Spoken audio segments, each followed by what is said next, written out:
hard for me, Evan. You know how lazy I am, goddammit. If you were to design your own mermaid tail, what color would it be? What color? Hot pink. Yeah, and it would be aqua blue, so we'd be very pretty together. We'd be very pretty together. Yeah. And if you were a had mermaid, magic power, what would it be as a mermaid? I would like to be Ariel, but with the voice so I could tell Serpy to go fuck himself. I got you. yes, yeah. Well done. Great work, Evan, as usual. Hello. Hi, my name is Nicole. When you dream, do you dream in... Guys, okay, hold on. My friend, I love you. These are really hard. These are good for Kim. She is smarter than I am. I am not good at the thinking thing. So I want to preface all these questions with, you're going to have to give me a second, okay? Go. Okay, it's almost multiple choice. When you dream in the first person or the third person? Oh, okay. In other words, do you watch yourself in a dream, or are you the eyes of you in the dream? Thank you. You're welcome. And you be the eyes of you as first person, you watching you do shit is third person. Third person. And what does one mean? Do they mean something? I don't know. Okay. You just want to know. You just want to know. All right, I got you. Okay. I think it's dependent, but I don't know. Because I sometimes am like, I for sure watch myself, but maybe I'm just, the way I'm recounting the dream is me watching myself, but actually I'm in it. Because you're in dreams and you're like, what the fuck is happening? And then you wake up and you're like, oh thank God that was a dream. I wouldn't be that freaked out if I was watching myself, because I'd be like, this is just a dream, bitch, wake the fuck up. Who cares? So I say both. Final answer. I don't think I've ever dreamt in third person in my life. That sounds terrifying. Like that movie. You watch yourself. Yeah, I've never seen myself in a dream. I have only seen, sometimes I've known I wasn't me. Sometimes I've had a dream in the first person and been like, oh, this is a different line. Like, oh, this is this aspect of me that yeah, that's not me. I know that, but I've always been the person in the dream and not watching me. Does that make sense? What about you? For me, it is third person. Really? You're watching yourself. Yeah, it's always like a movie. What happens if you dye your hair? It's a very specific question. Like, do you see yourself as you are in the moment all the time? Or do you sometimes see yourself as like a child, or? Almost all my dreams take place when I was like in the formative years, so... So you see yourself as a little person? Let's say 20s. Okay, all right. Good age. This I will is always interesting. be in my 20s as well. Thank you. Thank you. Great job. We did it. Really? I have to pay attention. DJ was helping me. DJ was giving me secrets as to fall asleep. What did I do? You just have hair in your eyelash. Oh, I have hair all over the place. I grew some, and I don't know what to do with No, we it. were making jokes that for once in our friendship, Kim's hair is longer than mine. But we switched, and I like it. Hello. Hi. So I just want to say you guys are really pretty. Thank you. And also, so my question is, so if you guys had like a sidekick that was a mythical creature, what would your creature be? Oh, if I had a sidekick that was a mythical creature, can I pick how large it is? I mean, yeah, like what? I kind of do. Now, the question also isn't if you had a sidekick that was a mythical creature, what would you like it to be? Well, it is inherent. What would it be? Because my answer, I would have a sidekick that's a dragon. Because I kind of do with my dog. I feel I want that only because I watch Game of Thrones and I'm like, that looks fun. I don't think I want that. I want something much less catch me on fire when it's unhappy with me. I certainly wouldn't want to give birth to it. That's fine. That would be uncomfortable. But yeah, I think if it were a mythical creature, it would be a dragon, and it would be a crabby dragon. My One sidekick would be person likes crabby. that answer. Thank you. Alright, that's my answer. Everybody else is dissatisfied. Why? What do you think I should have? I mean, so I remember earlier, so I had asked this to DJ, and he was talking about leprechauns. Oh, that's just a mess waiting to happen. I don't want a sidekick that's a leprechaun, those little Irish ant magic, fuck that. But I would like to have, it would be fun to have a sidekick that was like a bad guy. Like, my first thought was, no, dragons can be good. They're neutral. They're Yeah, neutral. It's up to you how you parent them. But I was thinking a werewolf. It'd be fun to have like a werewolf because, you know, if it's like having, you know, a guard dog. You know what I mean? It's like anybody's like, you know what? You can have that one. Go to town. No. Or even worse, a werewolf that has a really high level of faith in your own abilities. So you're like, Clive, get it! And he looks at it and is like, no, I think it'd be good for you. Go ahead.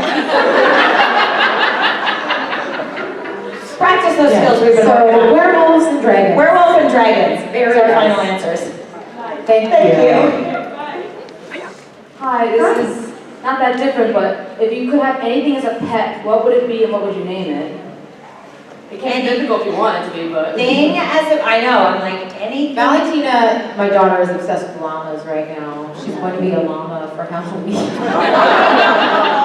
That's when the last time I All saw her friends are Valentina. going to be like cheerleaders and stuff like that. She's like, I'll be a llama. Do you remember what she was into last time I saw her? No. The axolotl. Axolotls. Still loves an axolotl. I found an axolotl podcast where they talk about axolotls, and she listens to it over and over and over again. Yes, my daughter is smarter than me. Having a pet llama would be pretty cute. Any pet. We rent, because I live in a very expensive city, we rent. Our landlords won't let us get pets. This is a longer conversation than I need to have at this convention. But, so we can't have a pet. So any pet, I'd be like, we thought about getting her a turtle. We still might, but turtles live forever. Isn't that the thing? Yeah, they do. I don't want that responsibility.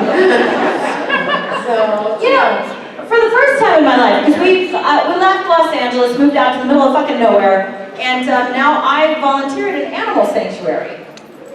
So, for those of you, I'm there 4 or 5 days a week. And so, for those of you who know how much I used to think I loved goats, I love them so much more than I ever thought I was capable of loving them. And I never want a fucking goat. I do not want a goat.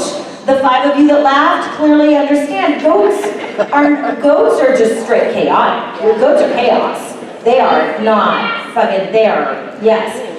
So for the first time in my life, I think I can say I don't actually want any pets that I don't have right now because I have access to pigs and goats and ducks and chickens and donkeys and horses and I can leave them all there and go home to a house that has not had the electrical wiring. you need an ant.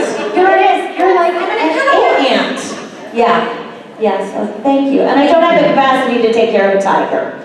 Thank you. Yeah. That's She takes care of me. That's enough. That's right. My tiger. Hey. Hi. So this isn't the real question. Okay.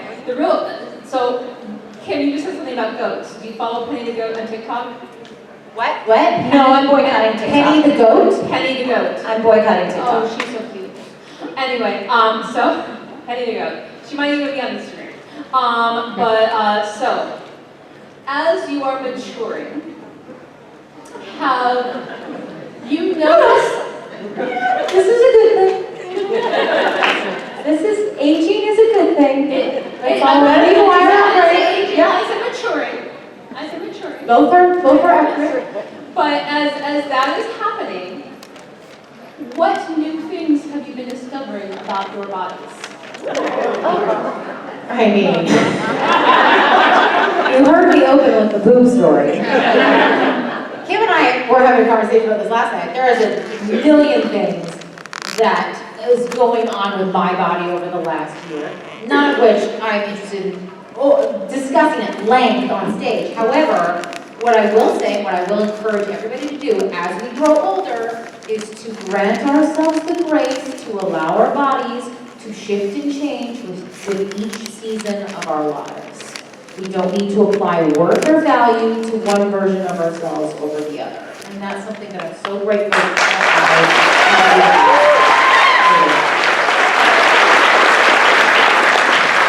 And I will have to say, as I get older, I am discovering how good it feels to not give a fuck what other people think about my body.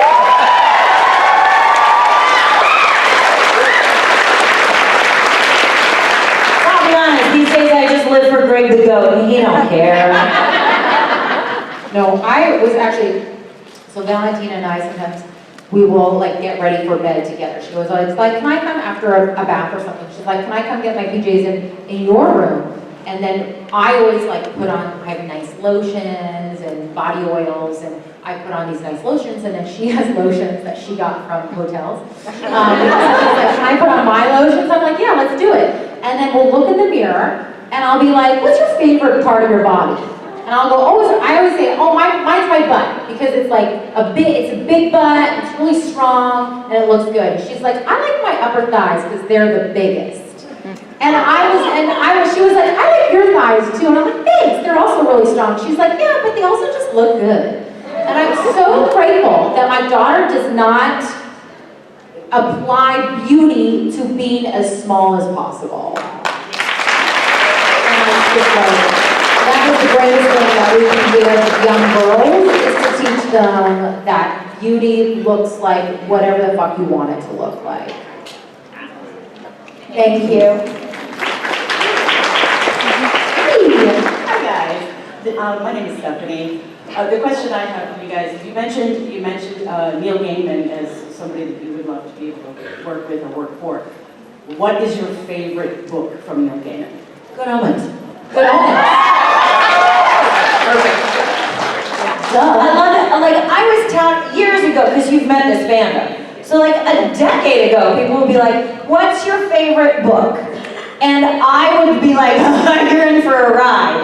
Let me tell you about Neil Gaiman. And I would go fucking off. And so then when it became a series, it was so lovely to watch you all be like, we're gonna watch Kim and how she freaks out. And I screamed in all caps on Twitter for about 2 straight years at Neil Gaiman, just in joy of his existence and what he continues to create. So yes, final answer, Good Omens. Yeah. Are you a Neil Gaiman fan? Huge. There you go. Mine is American Gods. I liked American Gods until I had a child, and then it was too painful. No, I didn't watch the first season of that show, but I do know the Ricky Whittle who worked on that show. The book is so much better. Yeah, the book is exquisite, and I loved it. And then I became a mother, and it hurt too much to read. And so I left it in a hotel room for someone else. I thought, what am I going to do with it? I can't. It's devastating.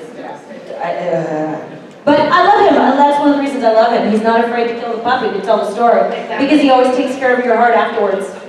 Like, Yeah, it's brilliant, actually. It'd be hard for me to get through that. Okay. Hello. Hello, my name is Sarah Penn. And my question is, I was wondering if each of you could tell us about something that you did recently that you're proud of.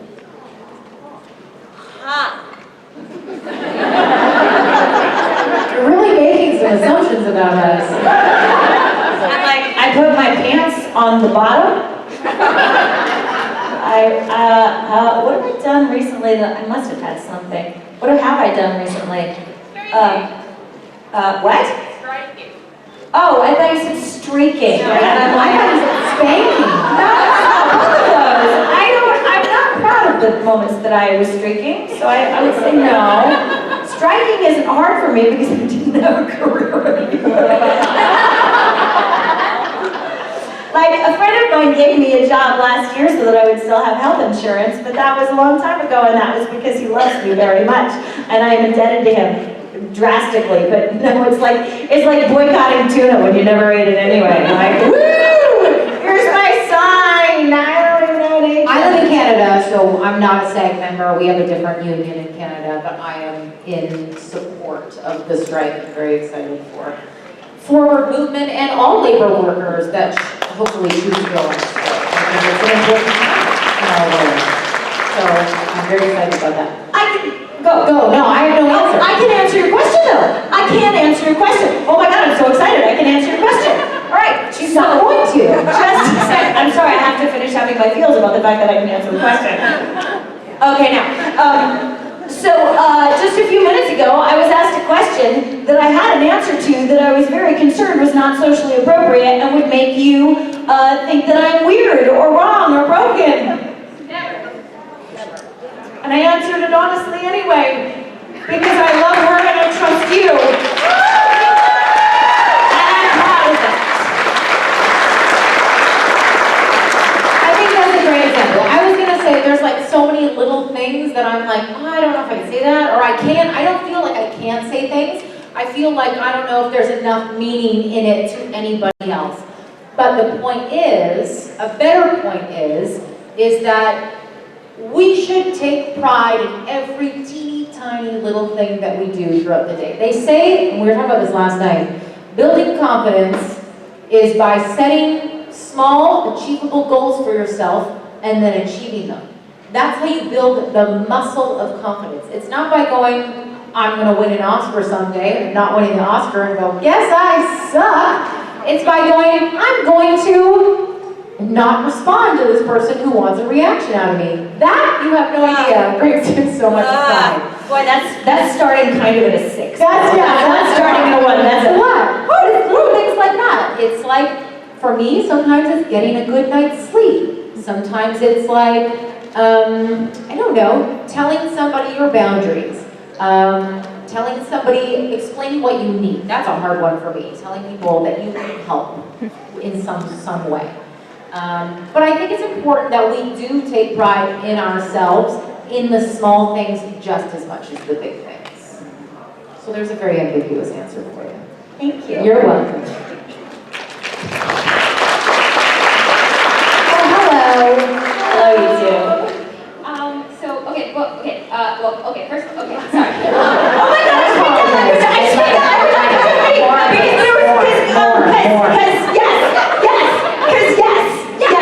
speak that language. Awesome.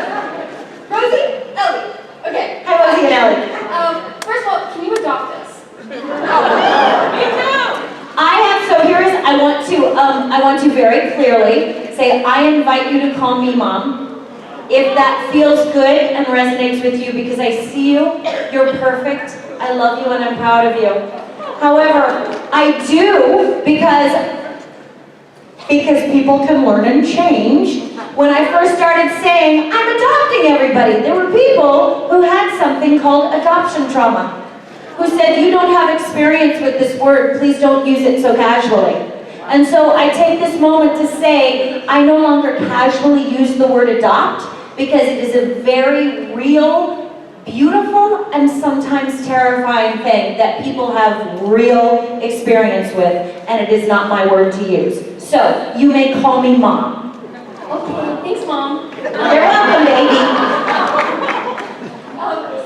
We have like an actual question too. So, do you guys have any phobias? And if you do, have they ever conflicted with an acting gig?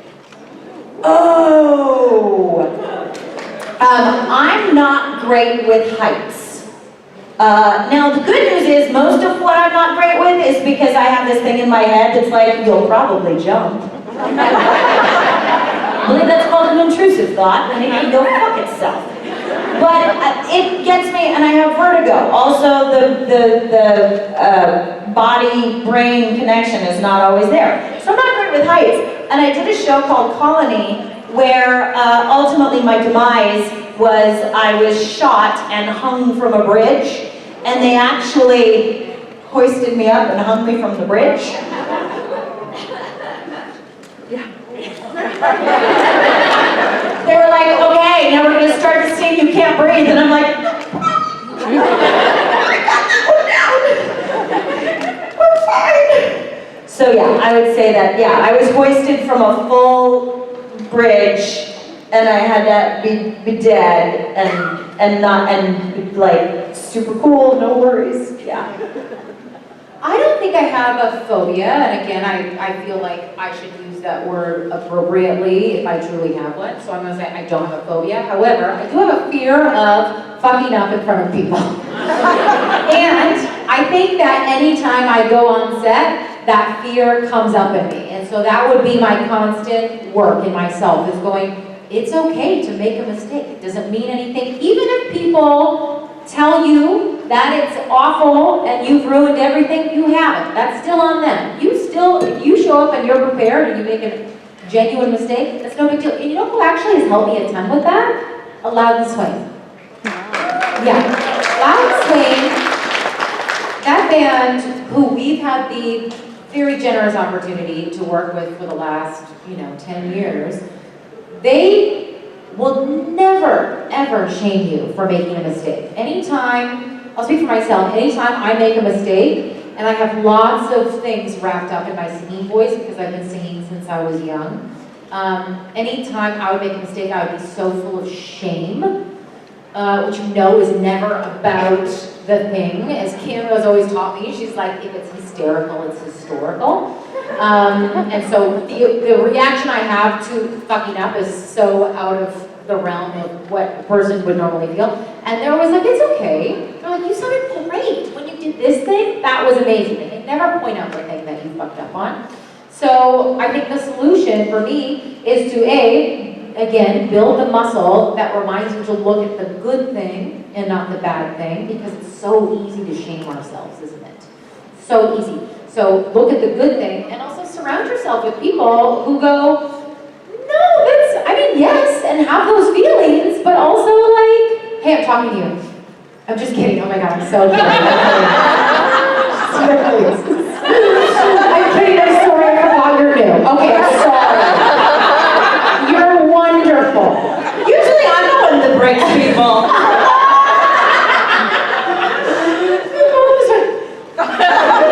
Oh, my dear hearts. No, you're wonderful. Surround yourself with people who I assume you are that for each other, who always just keep raising you up. Get her, get her, get her, get her. Watch the people behind you though. That's it. Yeah. Hey, we love you both. We love you, moms. I love you, baby. Hello. Hello. So I'm Amber, and I was just wondering, what's the best prank you've ever pulled on someone? I don't like pranks. They make me anxious and uncomfortable. My daughter loves pranks, and that is difficult in our house because I have a hard time with transitions. I have a hard time because my train of thought is a train of the, often it's a Roomba of thought, but whatever the thought, where it's going in its own direction. And a prank violently stops the direction I'm going in and moves me in another direction. And it feels like, I don't know how to explain it. It feels like an attack when someone forces my brain out of a way, especially if it's frightening. If somebody screams at me or pops out at me, fear is scary and I don't think it's fun. So I don't like pranks. As a result, I don't do pranks. I will do verbal pranks, or I will set up scenarios. But I also, the other thing is, in this world, consent is key. So with my daughter, who loves pranks, we've been like, all right, how do we all get what we want? Because I believe that's possible. And I'm like, then you need to ask consent. And she'll be like, Mom, I want to scare you, and I want a dramatic reaction. And I'm like, okay. You may do it the next time I walk in your room. Now it's on me to remember. Now the great news is her patience is 0. So she's like, can you walk in right now? And I'm like, yeah, absolutely. And then I'll walk in and she'll go, ah! And I'll go, ah! And we're all happy. But I don't really set up pranks because I don't like pranks. So there we go. Now you know what a bland, no fun, that's why nobody invites me to parties. Because, yeah, I don't think, so I'm one with you. on Jensen. Yes, we did one. But that wasn't really a prank so much as it was, we're just gonna Kinda. play. But again, like, pranks are, you know, when you are on social media and you see like husband and wives who like do pranks on each other back and forth, I would fucking murder my husband. And he knows it. Yeah. But on the flip side of that is I love surprises. I don't like pranks. I don't like it when they're like mean-spirited, but I love it when they're like good-spirited. But one time, this was early on in my convention career, so fucking like 8 years ago, in the green room, we did not know this, but there was a unspoken rule that when you see a phone, you gotta leave it alone. Nobody's allowed to fuck around with anybody's phone. And I know that this has become a rule because of how much those boys have fucked around with each other's phones. We as the women did not know that. So we took, I don't know if it was Rob's or Rich's, so we took somebody's phone. And we took a lot of photos. That you would think Rich would love. But nothing obscene, nothing Yes. that we were all very aware that they were, like, we're not gonna get them in trouble with wives. No. But it was Ruth and you and I. Yeah, so that three we of us thought it was just fucking- like fucked around. And they were like, cool. I remember we got like a little talking to. I was like, oh my god, I didn't know that. We thought it was gonna be hysterical. And we were also like, great, all these broads are taking pictures. This is awesome. They're like, this is a no-no. So that's the only thing, that's a big reason why pranks are tricky, because you don't know how they're gonna go over. As somebody who loves entertaining people, who considers herself like a bit of a comedian, when I think something's gonna be hysterical and it's not funny to the other person, it's the worst feeling in the world. So it's just not worth it to me. So pranks, probably not. Probably not. Sorry. You're cool. Sorry, okay, thank you. All right, still not getting invited. Amber, Thank you. Thank you. Thank you. Hi. Hi, my name's Kim, and first I want to say you guys look amazing, and I will be going to the thrift store next year and trying to Easy. make this There's work. nothing I'm wearing other than my shoes but I love that's it. more I think than you guys look $60. Amazing. And my question is, I've been going through kind of this journey this year where I'm not being afraid of things, and I'm trying things that I want to try, and I'm just not letting things stop me. Is there something in your life that you wanted to do but something's held you back from, like you were afraid or worried what other people were doing or something like that? Just functioning in society. I was gonna say, everything. But don't you Everything. find, and I don't think I have something specific where I'm like, oh, I always wanted to, I don't know, go deep sea diving, and I decided I'm gonna do it. But the better thing is that as we get older, we get to go, you know what? Fuck it. Fuck it, fuck it, fuck it. Yes, you can put that on a t-shirt. Is that you just gotta do it the way you want to do it. And as you get older, I think your interest in what a large group of people think about you diminishes. I think when we're younger, it's got to be a survival thing, right? That we think that the more people that like us, the better we will survive throughout this life. But really, I always think if I'm for everybody, then I am being inauthentic. Because we are meant to move through this life and find our people. And that's how we survive. Because those are your true friends. Those are your ride or dies, right? We found our people here.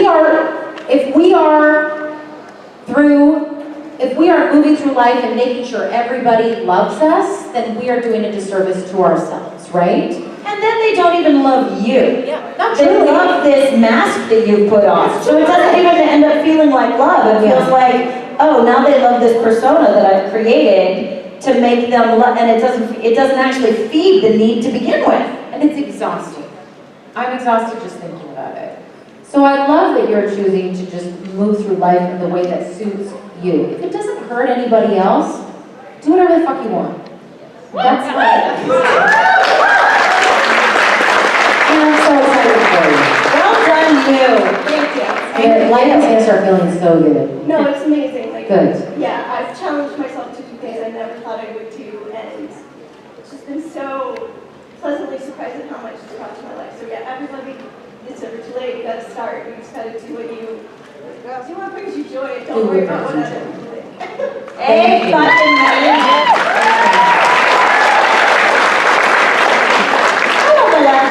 Hi, okay, so I told myself I wasn't going to try this entire time, but my name is Ida, I'm from Houston, and so it came for the name, like I can't say the name of the show, but on a certain Disney show, like my 5-year-old and their child is getting food right now. You are my baby. So what's your comfort like character from your childhood? And Briana, you did like Instagram lives like a while back, and you told me, I asked you a question, what's your favorite healthy snack? And you told me not to say healthy.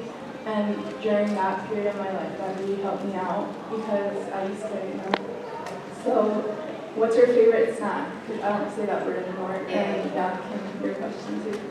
Good for you. I don't think it's the word healthy that I don't like. It's the idea that food is good or bad. I don't think we need to apply morality with food. I think we can just eat whatever the fuck feels good, right? And that can be whatever feels good. That's a great way to like get in tune with your body and your needs and your autonomy and sovereignty. Just fucking eat, everybody. There's so much morality applied to our life. Anyway, I was talking about this in my meet and greet. Where it's like, I've stopped calling emotions good and bad. And instead, I've started referring to them as comfortable and uncomfortable. Because I get to validate the fact that I'm uncomfortable, but it's not bad. It doesn't mean I'm bad. It doesn't mean I'm being punished. It doesn't mean I'm doing something wrong. And it's the same thing with food. Oh, I can't have that. Yeah, you can. Yeah, you can. Yeah, you can, if it's truly what you would want. If you're choosing not to, then don't, because you won't want the consequences, you don't actually want the feeling, like whatever it is, but don't not take it because it's bad. Don't do it because that's a good, loving choice for yourself. I'm sure you didn't want a TED Talk, so snacks. Sorry, yes, what's your favorite Sorry, we snack? can't help ourselves. Yes. And my favorite comfort character as a child was Tom Baker as Doctor Who. Okay. So my favorite like candy is Twizzlers. I don't want any of this fucking. What is the one you guys sell? Oh, barf in my mouth. The Red Vines. And then some people are like pro Red Vines, anti-Twizzler. I love a Twizzler. I do like the But gummy not bear as well. enough for all of you to bring them to. No. Just want to clarify. That was a couple years ago. I mentioned that my favorite Halloween candy was Kit Kat, and that my favorite candy was Twizzlers. I mean, sure, come on. Yeah, she's all like, I get to give her candy. I'm like, no, you don't. But now I've said it, so I have to have one. Go get some candy. And my favorite snack food, I do love muffins, not a euphemism. Maybe a euphemism. And thank you. You can stay here. Stay here. I'm gonna eat them all. I'm just gonna take one. Do you want one? No, thank you. And thank you so much. What's your name? I don't need to know her name. I do. What's your name? Kira. Show the class. So she's taking candy from a stranger. Yes, Thank you so much exactly. for the candy, Kira. Thank you. Yes. So So now you're you're gonna sit the fuck down now? now you're not taking candy from a stranger. You need to ask the name before you take it. As has been pointed out. Thank you. That was unsafe. Like I'm never putting my candy in the air during a panel again. Thank you so much. That sounds like a I do euphemism. like a Twizzler. Real quick, I just wanted to say I appreciated your TED Talk because y'all just saying you should eat and like eating is important was very like beneficial. Good. Thank you so much. You're so welcome. Eating is important. And it's such a beautiful thing that we get to do in this life. Yes, it's fun. Passion. What is the thing that you said? This is going to be so inappropriate. Oh, the only two things that require all five senses? Is that what I said? Oh, okay. Okay. Although I'll finish that thought. Oh, no, you can finish it. There's only two things that humans do that require all five senses. Go ahead.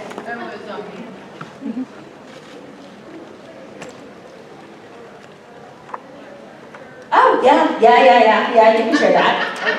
No, because I'll say it wrong. Oh, no, it was my friend, okay, it was, somebody else said this. He was a makeup artist on a soap opera I was with. And we always used to eat eat lunch together. And he always wanted to eat lunch with me. And finally I was like, why? Just because I didn't understand, like, are we friends? Is this a bestie thing? What's going on? And he said, I'll be honest with you, Kim. People eat and fuck exactly the same way, and I can't stand to watch those sad bitches out there not eating.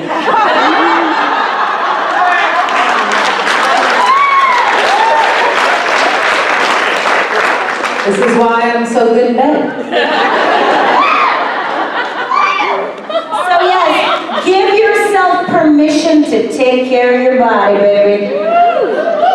Yeah, Proud of you. You're welcome. Hello. Hi guys, so I go to a lot of concerts, and I was wondering what great concerts you've attended. I went to Beyonce. I was in the pit. Suzanne. And she looks like, I literally said to my friend, I was like, she looks like AI.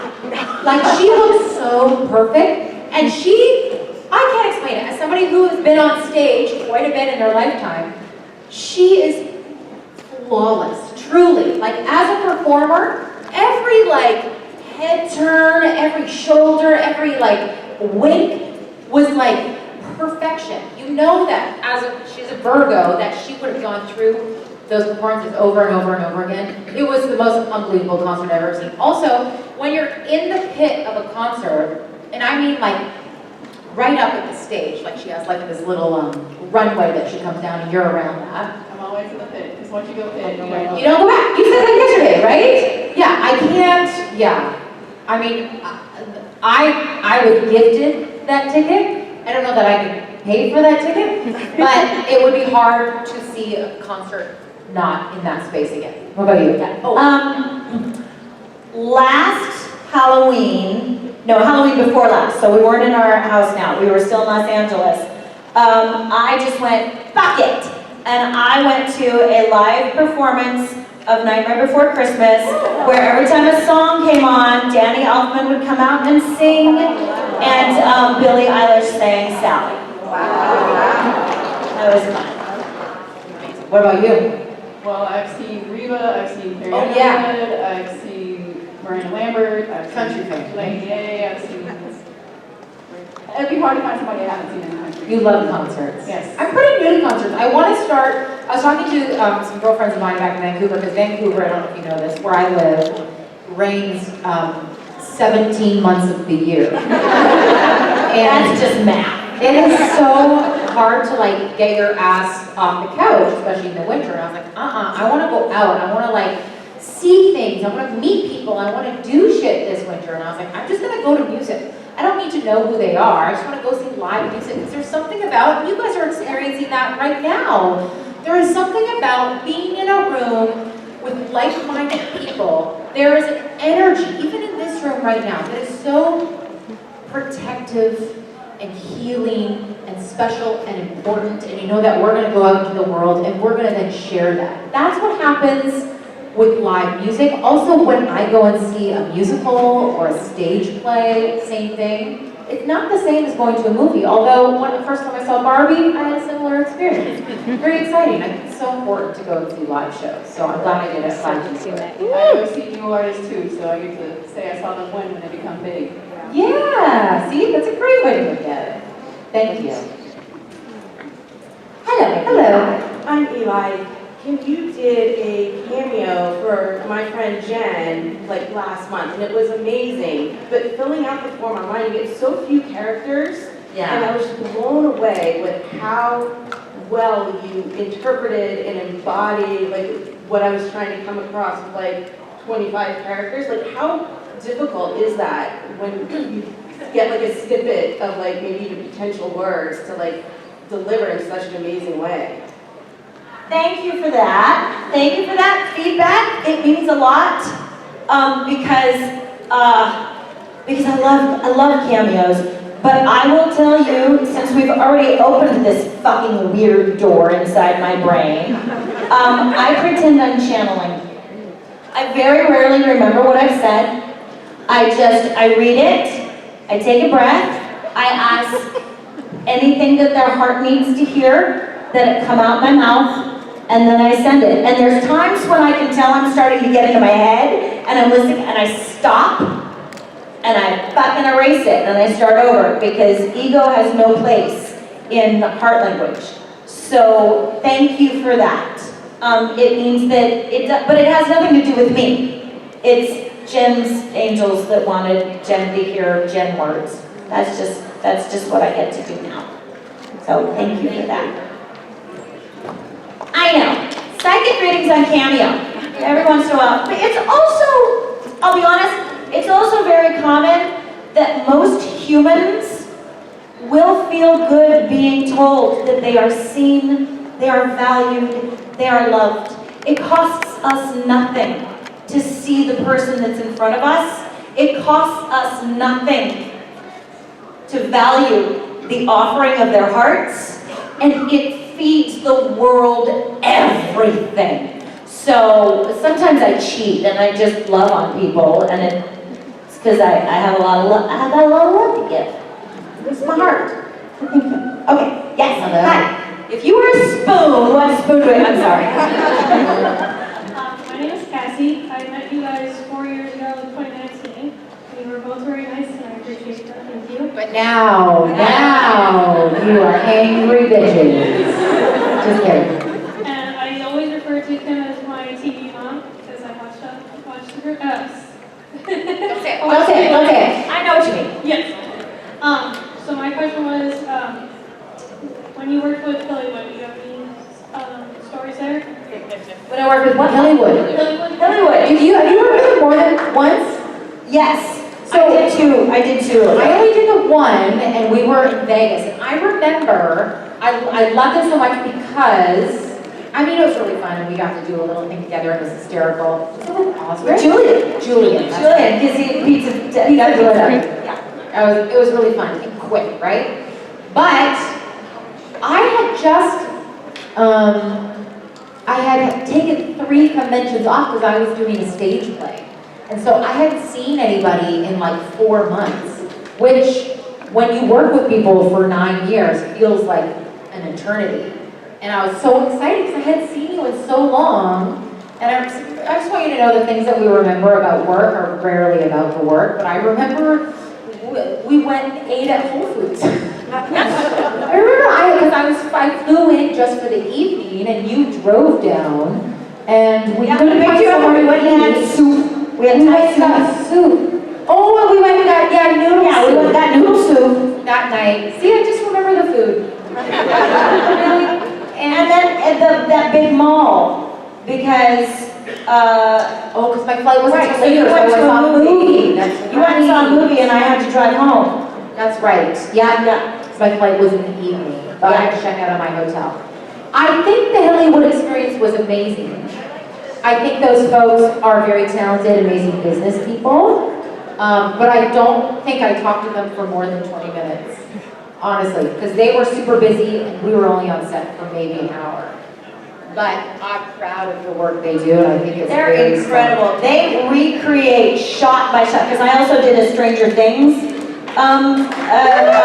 piece with them, and they truly recreate. They have the shot they're recreating, they've got the camera up, and then they're so specific, because they're both dancers as well, right? So it is so more up, over, and they sent me the lines so that I could listen to them, and I would get the rhythm, and I would get the cadence, and they're so precise in their work that it's really fun, and I can't wait to see what they can, because they create the most amazing stuff, and it isn't just like, turn the camera on, let's see what fucking happens. They are brilliant. So yes, thank you for that. Thank you. Can we do one more question? One more question. We've got one more question because you've been here this whole long time. Hi, my dear. Hi, if you were a Bath and Body Works product, what would your name be and what would you smell like? Everybody's laughing, so I can hear If it. you were a Bath and Body Works product, what would your name be and what would you smell like? Oh, if I were a Bath and Body Works product, what would my name be and what would... What would we smell like? Okay, my fragrance would be, I would actually be vanilla and basil, which is a little odd, but it works, like me. And my name would be, I've made it uncomfortable, you're welcome. I can't answer this because I can only think of dirty things. I think that's fair. Go ahead, now go for it. No, I can't do it.